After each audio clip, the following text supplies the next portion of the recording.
सभी प्रशिक्षुओं को मेरा नमस्कार। मैं डॉक्टर विजेंद्र कुमार सिंह, डाइट प्रवक्ता लखनऊ। आज हम आप लोगों को बताने जा रहे हैं पूर्ण संख्या, पूर्णांक संख्या तथा परिमेय संख्या की गणितीय संक्रियाएँ।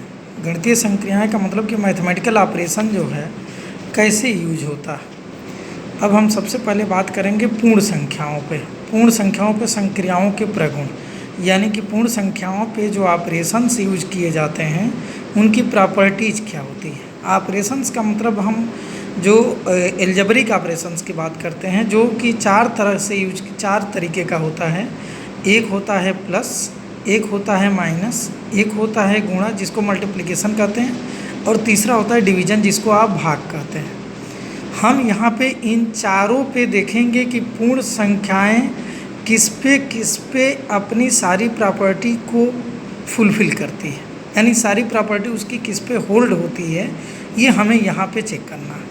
जैसे हम पूर्ण संख्याओं पे संक्रियाओं के प्रगुण में पहला देखेंगे कि पूर्ण संख्याओं पर योग का प्रगुण, यानी इनको हम कहते हैं योग का प्रगुण का मतलब कि एडिटिव, जो एडिशन वाला है। प्लस पे क्या क्या होता है इसका जो, तो प्लस पे सबसे पहले हम बात करेंगे कि दो पूर्ण संख्याओं के लिए पहला आता है क्लोजर लॉ, यानी कि प्लस जोड़ना है, पूर्ण संख्या को लेना है।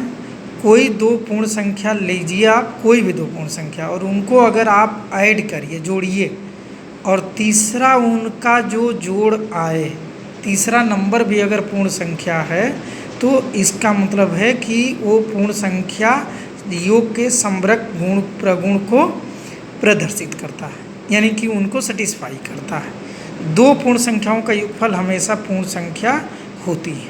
जैसे ये 0 + 7 जोड़ दिया, 7 आ गया, 3 + 5 जोड़ दिया, 8, कोई भी दो आप नंबर लेकर जोड़ लीजिए पूर्ण संख्या, तो हमेशा उनका पूर्ण ही आना चाहिए, उनका एडिशन। दूसरा इसमें आता है योग का क्रम विनिमय। क्रम विनिमय को हम इंग्लिश में कहते हैं कम्यूटेटिव लॉ, यानी कि उनका क्रम बदलने पे, जैसे दो पूर्णांक संख्याएं हैं, उनका क्रम बदल के अगर हम जोड़ें तो भी उनका जोड़ अपरिवर्तित होता है। जैसे 7 में 3 जोड़ें या 3 में 7 जोड़ें, दोनों से हमें 10 ही मिलता है। तो इसका मतलब कि इसमें कोई भी दो हम लेकर नंबर जोड़ें, किसी को पहले किसी को बाद में जोड़ें, तो उससे उसके क्रम पे कोई फ़र्क नहीं पड़ता, क्रम से योग पर कोई फ़र्क नहीं पड़ता जो। तो ये योग का क्रम विनिमय प्रगुण होता है। तीसरा आता है योग का साहचर्य प्रगुण। साहचर्य प्रगुण का मतलब कि इसको हम कहते हैं एसोसिएटिव लॉ, जिसे इसका नाम ही एसोसिएटिव, एसोसिएट किया जाता है किसी दो को पहले और तीसरे को बाद में, फिर किसी दो को पहले और पहले को बाद वाले को पहले जोड़ लें, फिर एक को उसमें अलग से जोड़ लें। तो तीन संख्याओं के योग में किन्हीं दो संख्याओं का योग पहले लेने के बाद उसमें तीसरी संख्या का योग करने पे योगफल में कोई प्रभाव नहीं पड़ता है। यानी कि जैसे हम इस तरह से लें कि पहले 3 + 5 + 7, ये 3 नंबर हैं, 5 और 7 को पहले हम जोड़ रहे हैं, ब्रैकेट लगाए हैं, इसका मतलब कि इनको पहले जोड़ेंगे। 5 और 7 का जोड़ होगा 12, 12 में 3 जोड़ेंगे होगा 15। अब हम क्या करें कि 3 + 5 + 7 लिए, 3 और 5 को पहले जोड़ लिए, 3 और 5 का एडिशन 8 आएगा, और 8 में 7 को जोड़ेंगे तो ये आएगा आपका 15। यानी किसी दो को पहले लीजिए, एक को बाद में, तो इससे इनके योग पे कोई फ़र्क नहीं पड़ता जो है। तो ये होता है योग का एसोसिएटिव लॉ।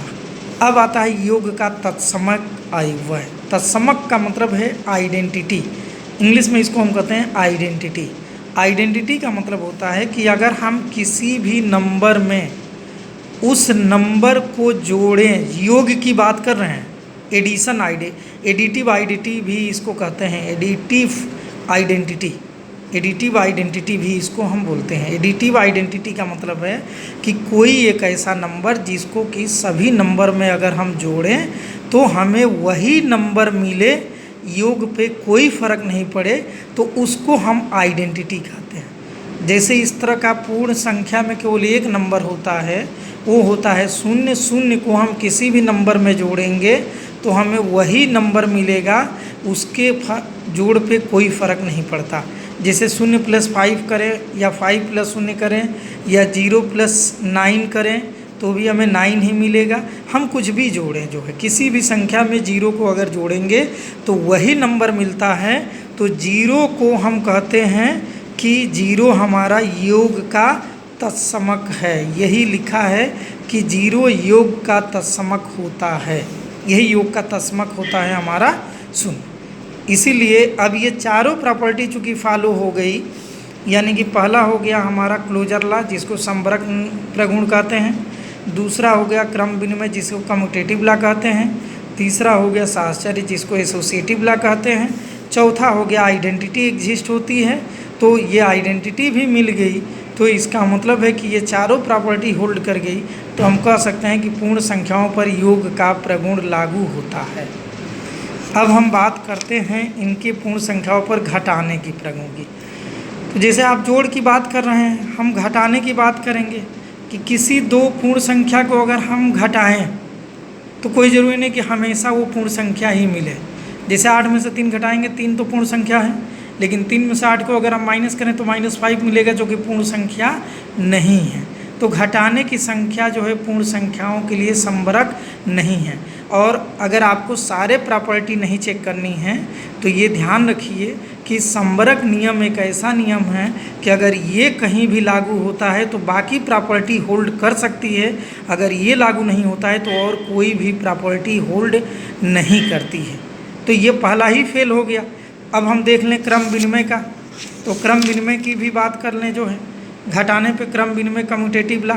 तो ये देखेंगे कि 2 में से 3 को घटाए तो -1 आया, लेकिन 3 में से 2 को घटाए तो 1 आ गया, ये भी हमारा बराबर नहीं हुआ जो है। तो इसका मतलब कि घटाने पे भी हमारा जो है ये क्रम विनिमय लागू नहीं होता। अब हम साहचर्य नियम देख लिए, एसोसिएटिव लॉ।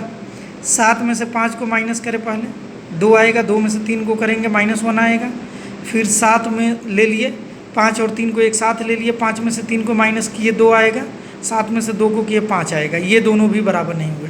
तो इसका मतलब कि साहचर्य नियम भी हमारा लागू नहीं हुआ। अब हम देख लें कि तत्समकता, यानी कि 0 आइडेंटिटी की बात करें तो 5 में से 0 घटाएंगे तो 5 आएगा, लेकिन 0 में से अगर 5 को घटाएंगे तो ये -5 आएगा जो कि पूर्ण संख्या नहीं है। अतः पूर्ण संख्याओं पर घटाने का प्रगुण लागू नहीं होता है। तो ये हम सिंपल सा इतना चेक करने से पहले हम केवल यही कर लें कि किसी भी नंबर पे अगर चेक करना है कि उस पर कौन सी प्रॉपर्टी होल्ड होती है, तो पहला केवल एक हम चेक कर लें क्लोजर लॉ। अगर हमारा क्लोजर लॉ होल्ड हो गया सब पे तो बाकी प्रॉपर्टी भी होल्ड हो सकती है, लेकिन अगर क्लोजर लॉ ही नहीं होल्ड हो रहा है तो इसका मतलब कि और भी कोई रूल उस पर फॉलो नहीं होगा। ये ध्यान रखिएगा। अब अगले वीडियो में हम आपको बताने जा रहे हैं कि पूर्ण इंटीजर्स के बारे में, और फिर आपका जो है पूर्ण संख्याओं के, अगले में इंटीजर्स के पहले देख लीजिए पूर्ण संख्याओं में गुणा के प्रगुण। तो हम यही आपसे पहले भी बताए कि गुणा के लिए भी हमें यही चेक करना है कि किसी तो संख्या को लेकर गुणा करके देखिए पूर्ण संख्या को, क्या तीसरी जो संख्या मिलेगी वो भी पूर्ण संख्या है। अगर वो भी पूर्ण संख्या है तो इसका मतलब कि संवरक नियम अगर लागू हो गया तो बाकी भी लागू हो सकते हैं, यानी आगे हम चेक कर सकते हैं। अगर संवरक नहीं लागू होता है तो आगे हमें चेक करने की ज़रूरत भी नहीं है। तो हम यहाँ पे देख रहे हैं कि किसी दो को गुणा करेंगे तो तीसरा तो हमेशा मिलेगा ही हमें जो है पूर्ण संख्या। अब क्रम विनिमय भी देख लें, 5 को 3 को 5 में पहले गुणा करें या 5 को 3 में, दोनों से इक्वल आएगा, यानी गुणा क्रम बदलने पे भी उसमें आ रहा है, कोई परिवर्तन नहीं हो रहा। अब साहचर्य नियम की बात करें कि 3 संख्याओं में किन्हीं 2 संख्याओं का गुणनफल यानी तीसरी से गुणा किया जाए तो गुणनफल में कोई अंतर नहीं होता है। जैसे 3 5 गुणे 4 ले लें, 5 और 3 को पहले गुणा करें 15, 15 में 4 से करेंगे 60। अब हम यहाँ ले लें 5 और 4 को पहले लें 20 होगा, 20 में 3 से करेंगे 60 होगा, तो यहाँ भी लागू होता है। अब तत्समक की बात करें तो तत्समक ही आता है यहाँ पे। गुणन के लिए 2 तरह के तत्समक मिलते हैं, एक योग का होता है, एक गुणन का होता है। तो योग में जैसे कि किसी संख्या में जोड़ें तो वही संख्या मिले, तो वो 0 एक ऐसी संख्या थी। अब हमें गुणा के लिए ये देखना है कि कौन सी ऐसी संख्या है जिसमें किसी से भी गुणा करें तो वही मिले। तो एक ऐसी संख्या है जिसमें किसी भी नंबर से गुणा करेंगे तो हमें वो नंबर मिलेगा। जैसे 1 में 7 से गुणा करें, 0 में 1 से गुणा करें तो 0 ही मिलेगा, 1 में 10 से गुणा करें तो 10 ही मिलेगा हमें जो है। तो इसका मतलब कि एक हमारा गुणन का तत्समक हो गया, आइडेंटिटी हो गया जो। तो एक को हम कहते हैं मल्टीप्लिकेटिव आइडेंटिटी, इसको हम कहते हैं इंग्लिश में मल्टीप्लिकेटिव आइडेंटिटी, मल्टीप्लिकेटिव आइडेंटिटी।